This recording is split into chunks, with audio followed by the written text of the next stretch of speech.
আমাদের কতগুলো সেক্টরে যদি আপনারা দেখেন, তার মধ্যে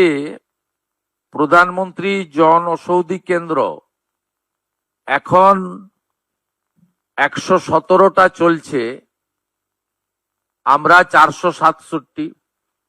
একটাও চলে না এখন, চলে।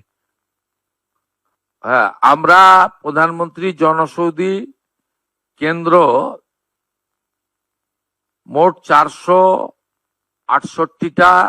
করার প্রস্তাব, 469টা করার প্রস্তাব ভারত সরকারকে দিয়েছি, যাতে block health centre, BPHC, sub division hospital এবং ডিস্ট্রিক্ট হসপিটাল কভার করবে। একজনের পরিবারে যদি মাসে ডায়াবেটিস থেকে হাইপার টেনশন থেকে শুরু করে ধরুন 2000 টাকার ওষুধ লাগে, এই 469টি